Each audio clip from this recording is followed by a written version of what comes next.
Bienvenue, fidèles amis téléspectateurs, sur ce nouveau numéro de votre émission Droits et devoirs dans l'Église. Pour ce numéro, nous allons nous intéresser à une thématique qui porte surtout sur la figure canonique d'une paroisse en lien avec la charge du curé. Pour en parler, j'ai la joie de recevoir sur ce plateau le père Jacques Nyokosu, prêtre de l'archidiocèse de Cotonou, curé de la paroisse Saint-Michel de Togudo. Et je suis heureux donc de l'accueillir. Bienvenue Père dans ce studio. Merci Père Serge. C'est avec joie que nous vous accueillons. Je rappelle que vous êtes canoniste de formation. Et avec nous, nous allons explorer ce thème qui justement porte sur ce que c'est que la figure canonique d'une paroisse, et ce, en lien avec la charge du curé de paroisse. Alors, lorsqu'on parle d'une paroisse, Père Jacques, à quoi fait-on précisément allusion? Merci Père Serge pour cette invitation. Une belle occasion que vous nous donnez. Je salue les téléspectateurs, aussi nos frères et sœurs de l'Église catholique. Une belle occasion d'aborder un grand thème, et une grande réalité que nous côtoyons, que nous vivons ou dans laquelle nous menons notre vie de foi, témoignage au cœur de notre Église catholique. Et je crois qu'il convient bien que nous sachions, et l'Église l'a toujours voulu, que nous puissions cerner les contours de nos réalités, de ce que nous vivons dans notre foi, pour mieux la vivre, cette foi-là, et mieux nous configurer à la personne du Christ Jésus. Et je trouve que c'est très très important ce thème, cette thématique que vous proposez pour nos frères et sœurs ici. Quand on parle de la paroisse, cette réalité dont je parle qui est là présente, que nous fréquentons, dans laquelle nous vivons notre foi au cœur de l'Église. Il y a ceci qu'il faut la connaître pour mieux vivre dans une paroisse. D'entrée, je voudrais tout de suite visiter le canon qui en parle, puisque nous avons le droit de l'Église, le code de droit canonique comme on l'appelle, qui définit et de façon technique pour qu'on sache ce que c'est de façon claire aussi. Donc la paroisse, et comme le canon 515 le dispose, est la communauté précise de fidèles qui est constituée de manière stable dans l'église particulière et dont la charge pastorale est confiée au curé comme à son pasteur propre sous l'autorité de l'évêque diocésain. Donc en clair, Père Serge, quand on parle de paroisse, voilà ce que ça signifie. Les mots canoniques, les dispositions qui sont là juridiques du point de vue du droit de l'église sont assez claires pour pouvoir cerner ce que c'est que la paroisse. Et donc une communauté de fidèles, donc de chrétiens qui vivent sur un territoire bien donné et qui sont confiés aux soins ou à la charge, et qui sont à la charge d'une personne, de quelqu'un que l'évêque désigne, puisque le canon précise que ce curé, ce responsable, travaille ou exerce son ministère sous l'autorité de l'évêque diocésain, qui l'a nommé, qui l'a placé là. Donc cette communauté donc travaille en lien et sous l'autorité aussi de ce curé-là, de ce responsable, de ce pasteur propre dont parle le droit canonique, dans le canon 515. Voilà. Dans le canon 515, paragraphe 1, comme vous venez de le signifier, et si bien, il est dit que la paroisse, je rappelle le contenu du canon, est la communauté de fidèles qui est constituée d'une manière stable dans l'église particulière et dont la charge pastorale est confiée au curé comme à son pasteur propre, sous l'autorité de l'évêque diocésain. Alors, Père Jacques, quelle est la figure canonique de ce prêtre que l'on appelle curé? Parce que je crois comprendre que le droit parle même de pasteur propre de cette communauté, constituée de façon stable, sous l'autorité, bien entendu, de l'évêque diocésain. Alors, quelle est la figure canonique de ce prêtre que l'on appelle curé? Merci, Père Serge, de revenir sur ces thèmes qui sont contenus dans la définition de la paroisse et donnés par la disposition du canon 615 en son paragraphe 1. Ces thèmes-là, il faut les comprendre. La charge d'une paroisse est confiée à un curé, comme le thème le dit très clairement. Et le curé est désigné, nommé par l'évêque. C'est pourquoi il exerce son ministère sur cette paroisse-là, sous l'autorité de l'évêque diocésain. Le curé, c'est le canon 519 que nous allons interroger aussi. On le voit tout de suite. C'est lui qui en donne tout de suite la définition de cette personne-là, qui est en charge de la communauté précise et qui est constituée de communautés stables, qu'est la paroisse. Alors je le cite, ce canon 519. Le curé est le pasteur propre de la paroisse qui lui est remise en exerçant sous l'autorité de l'évêque diocésain, dont il est appelé à partager le ministère du Christ, la charge pastorale de la communauté qui lui est confiée, afin d'accomplir pour cette communauté les fonctions d'enseignement, de sanctification, de gouvernement, avec la collaboration éventuelle d'autres prêtres ou de diacres, avec l'aide apportée par des laïcs selon le droit. Père Serge, c'est assez clair ici. Donc le prêtre, c'est le curé, donc c'est un prêtre canoniquement établi, donc nommé, et qui est chargé du service spirituel et de l'administration d'une paroisse. Et cela, on le répète encore, sous l'autorité de l'évêque. Les thèmes canoniques sont là, et quand on fait la comparaison déjà avec le Code de droit de 1917, et ici, c'est beaucoup plus largement défini, le curé. Et on donne plus de précisions sur sa charge, sur ce qu'il est. C'est assez bien fourni. Dans le canon 451 du Code de 1917, dans son paragraphe 1, ici, et avec ce que nous avons avec le 519 de 83, le Code de 83, qui est en vigueur actuelle, donne plus largement et écologiquement beaucoup de précisions sur la personne du curé qui gère, qui est en charge une paroisse qui lui est confiée par l'évêque. Je voudrais encore préciser, et en continuant un peu, quand on parle de pasteur propre, c'est celui-là qui est le seul responsable à qui l'évêque a confié cette parole, la gestion de la paroisse, et c'est lui qui répond au nom de l'évêque de toutes les réalités concernant. Donc à qui l'évêque demande compte. Et quand on parle aussi de pasteur propre, c'est-à-dire qu'il n'a pas plusieurs paroisses en charge. Un curé pour une seule paroisse. C'est le canon 526 qui le précise. Un curé, et donc c'est lui qui est responsable direct de cette paroisse, cette communauté-là. Et tous les comptes lui sont demandés par l'évêque, sous l'autorité de laquelle il travaille. Donc il ne veut pas couvrir plusieurs paroisses. Non, à moins d'une urgence ou d'une cause majeure. Et là, il y a un thème pour désigner au cas où plusieurs paroisses pourraient être confiées au curé. Canoniquement, le droit dit justement, recommande et parle d'une urgence vraiment majeure et que l'évêque, avec son conseil, avec le conseil presbytéral, l'avis du conseil presbytéral bien sûr, et qui voit l'urgence de la chose à qui on peut confier quand on en voit aussi sous d'autres cieux. Aujourd'hui, où plusieurs paroisses qui avaient leur curé aujourd'hui à cause du manque de personnel et sont confiées à un prêtre ou à un groupe de prêtres, un collège de prêtres qui les gère. Mais canoniquement, ce qui est retenu, c'est une paroisse pour un curé. Pour la figure encore la figure juridique qu'on peut retenir, canonique du curé, c'est une personne qui est d'abord établie dans l'ordre sacré du presbytérat. Il faut qu'il soit un clerc. Capital. C'est un principe, c'est le droit. Il faut qu'il soit un prêtre, un clerc.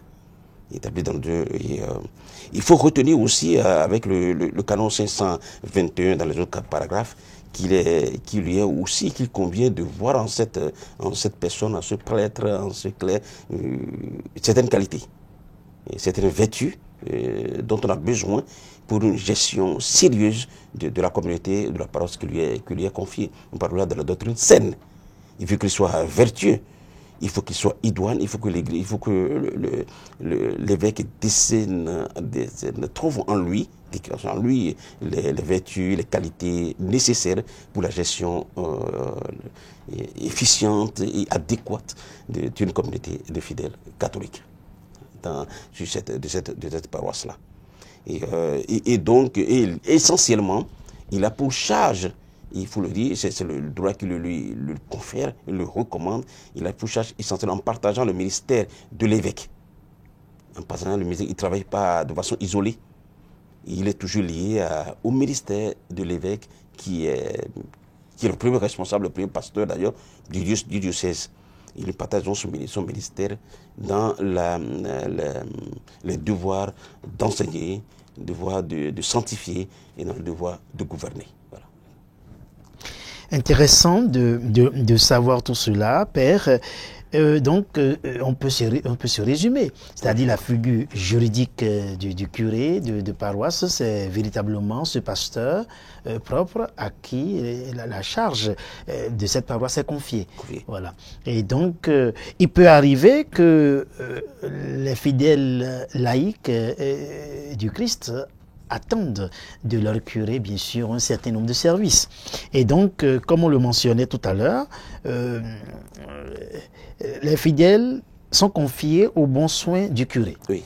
Là, je pense que vous aurez le temps de préciser en des termes juridiques ce que je suis en train d'avancer là. Et ces fidèles qui sont confiés aux bons soins donc, du curé, on demande au curé en même temps de s'efforcer de connaître ces fidèles laïcs-là de Jésus-Christ. Alors, en rigueur de terme, qu'est-ce qu'un fidèle laïc peut attendre de son curé en termes de service? C'est une belle question. D'abord, avec ce canon, le canon 518, qui oblige pratiquement le curé, qui est le responsable direct de cette communauté-là, à connaître ses fidèles. De plus en plus, dans notre pays, il y a un grand monde, mais il lui est recommandé. Je crois que le droit lui fait obligation de voir vraiment, de connaître ses fidèles, de connaître ses paroissiens directement. Et ceux avec qui ses ouailles, ceux dont il a la charge.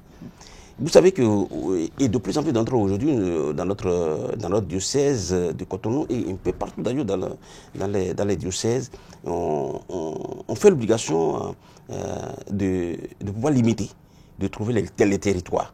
La paroisse aussi est territoriale.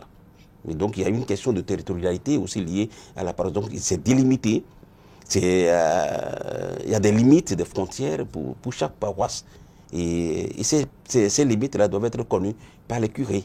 Donc il a l'obligation de travailler jusqu'à une certaine limite, jusqu'à une certaine distance, et donc sa paroisse couvre cette distance-là. Il est obligé d'aller jusqu'au bout, jusqu'à ces limites, à ces frontières-là. Donc un espace géographique. Un espace géographique bien délimité. Bien limité. Je crois que le travail est en train d'être fait beaucoup plus encore dans notre archidiocèse de Cotonou pour que ces limites-là soient bien précises. Et pourquoi, là je me permets, sans pour autant perturber votre réponse, pourquoi on tient à ces limites-là, à ces limites géographiques? Vous savez que le travail qu'il a, le curé, en plus d'autres, parce que le diocèse, c'est tout un diocèse qui est subdivisé en plusieurs paroisses et donc en plusieurs curés qui ont responsabilité, que la charge de ces paroisses-là. Et chacun ayant sa petite limite et ses frontières pour qu'il travaille, qu'il y ait une bonne collaboration. Je crois que c'est en vue d'une cohabitation pacifique. Pour qu'il n'y ait pas un chevauchement dans le travail, dans l'exercice du ministère, sur un territoire ou sur un autre. Voilà, essentiellement cela. Et ça évite beaucoup d'autres conflits, vraiment humains et autres qu'on peut rencontrer ici et là. C'est possible. C'est possible que cela arrive. Et quand ces limites-là quand les frontières-là sont bien délimitées, chacun sur son territoire pourra bien travailler et dans une bonne collaboration avec le voisin curé qui est à côté, et dans une certaine collaboration saine, on pourra bien gérer ceux et celles qui nous sont confiés. et dans la convivialité, dans la fraternité, dans une famille. Et chacun constitué, chacun connaissant ses limites et en respectant ses limites, je crois qu'on arrive à un bon exercice ministériel. Donc en parlant de connaissance de ceux-là, ceux qui sont confiés au curé, c'est une très bonne recommandation du droit. Il est tenu par l'obligation de connaître ses fidèles, ses paroissiens, ses ouailles, ceux qui lui sont confiés. Pour un ministère efficient, adéquat, donc qui touche directement. Et le curé doit faire l'effort, quel que soit le nombre, il y a un grand monde aujourd'hui, c'est vrai que nous avons sur nos paroisses ici au Bénin, un peu partout aussi. Mais l'effort lui est quand même demandé de faire cet effort-là et de pouvoir être plus proche. Je parlerai beaucoup plus de la proximité pastorale. Et donc, les services que le fidèle laïc du Christ peut attendre de son curé. Oui. Et en partant de là, donc, de cette proximité-là, il pourra rendre le service. Et les fidèles sont en droit, le droit canonique leur donne vraiment des droits, comme pour ne pas me répéter, il leur donne des droits à ces fidèles-là, à ceux et celles qui sont sur cette paroisse-là, sont sur ce territoire paroissial. Ils ont des droits, ils ont aussi des devoirs, c'est sûr. Ils ont des choses qu'ils réclament de leur curé et qu'ils le revendiquent et qu'ils doivent avoir de leur curé. Et le curé est tenu par l'obligation, comme dit le thème canonique, il est tenu par l'obligation de donner, de rendre ce service-là. Et ce dont ils ont besoin de façon spirituelle, il faut qu'ils le accordent. On peut citer par exemple, pour le devoir du curé, ce que les fidèles peuvent attendre de leur curé. On parlera par exemple, premièrement, c'est la parole de Dieu à donner, de façon intégrale. Le droit propose de façon intégrale que le curé donne la parole de Dieu. Aussi bien dans les enseignements, dans les conférences, dans les homélies surtout les dimanches et les jours de préceptes, de grandes fêtes obligatoires. Il faut que le fidèle puisse donner la parole, et la parole de Dieu. J'emprunte vraiment au droit ce thème d'intégralité de la parole. Il a dit sans embâge, sans prioriture, il faut donner la parole, et la parole dans son entièreté. Et c'est que le droit, et je crois que c'est très important, sans rien ajouter, sans rien retrancher, comme dit le Seigneur lui-même. Voilà, la parole bien donnée. Et un autre élément, comme besoin des fidèles, les vérités de la foi. Nous avons notre credo. Le credo qui est notre vérité, nos vérités communes, c'est les articles de ce credo-là, ce sont nos vérités, ce sont les vérités que nous avons dans notre foi et elle est commune à nous tous. Et c'est ça qu'il faut transmettre à la communauté des fidèles. Le curé est obligé, il est dans l'obligation de pouvoir transmettre cela. Il transmettra aussi par la catéchèse. Pas de la parole de Dieu, pas de la catéchèse, qui est un maillon important dans l'administration, dans la vie, dans la pastorale paroissiale. La catéchèse prend une place importante et prépondérante en tout point de vue, la catéchèse. Et il faut que le puisse organiser sa paroisse du point de vue de la formation catéchétique. Et il faut qu'il s'implique. Aujourd'hui, on parle de plus en plus qu'il faut qu'il y ait lui aussi des classes de catéchèse et autres. C'est une très bonne proposition, de très bonne recommandation. Moi, j'insiste sur la recommandation du droit canonique et qu'il fait l'obligation de s'impliquer fortement dans la formation, dans cette organisation-là, de la formation catéchétique. Et je répète que c'est un maillon prépondérant, important dans la pastorale paroissiale. Et il ne faut vraiment pas négliger cette partie-là de la pastorale paroissiale, de la catéchèse. Il paraît aussi un autre élément qu'ils ont besoin, c'est aussi l'éducation chrétienne. L'éducation chrétienne catholique qu'il doit promouvoir aussi bien sur la paroisse que dans les familles. Les différentes familles chrétiennes qui sont sur sa paroisse et autres, l'éducation chrétienne catholique doit être promue. Et c'est par lui. Il doit favoriser cela dans tout point de vue. Et du point de vue de la sanctification, la Sainte Eucharistie, qui doit être centrale dans l'assemblée des fidèles. Dans la pastorale et ce qui mène, la Sainte Eucharistie est centrale. On parle aussi de toute façon la pratique de tous les sacrements, dont les fidèles ont besoin. Ils doivent pouvoir leur donner la pénitence, l'Eucharistie, la pénitence qu'ils doivent régulièrement accorder à la communauté des fidèles. C'est le droit qui fait obligation de tout cela pour la vie de la paroisse. Donc l'Eucharistie qui doit être célébrée par le curé, par les prêtres qui sont avec lui sur la paroisse, la pénitence, c'est le sacrement de la confession qui doit être donné aussi et régulièrement sur la paroisse. C'est des éléments qu'il ne faut jamais négliger. Négliger sur une paroisse. Et cela, c'est le devoir primordial du curé. Et les fidèles, comme droit, qui doivent réclamer de leur curé, et c'est cela, ils ont aussi l'obligation de réclamer cela si cela fait défaut. Il faut que les chrétiens, les paroissiens puissent réclamer ce dont ils ont droit. Il faut qu'ils le réclament et que le curé soit aussi disposé à leur donner ce qu'il faut pour leur sanctification, pour leur vie, leur communion de vie avec le Seigneur. Et il y a d'autres canons. Après le canon 718, il y a le 728, il y a le canon 729, il y a le canon 730 qui parle de ces besoins-là, de ces droits. Qui sont des droits, des droits. Pour les fidèles du Christ. Pour les fidèles du Christ. C'est vraiment des droits pour les fidèles du Christ et qui doivent réclamer, revendiquer. Et c'est plutôt vers ces droits-là que j'oriente le regard, l'esprit, la conscience de nos fidèles, au lieu de s'attacher à plusieurs autres choses qui sont très inutiles et futiles. C'est vraiment des choses qu'il faut réclamer au curé, ça. Demander, le 730, par exemple, encore beaucoup plus de choses là, en parlant de la connaissance des fidèles du Christ qui lui sont confiés, il parle de la visite aux familles. C'est un droit des fidèles. C'est un droit des fidèles que le curé fasse visite aux familles.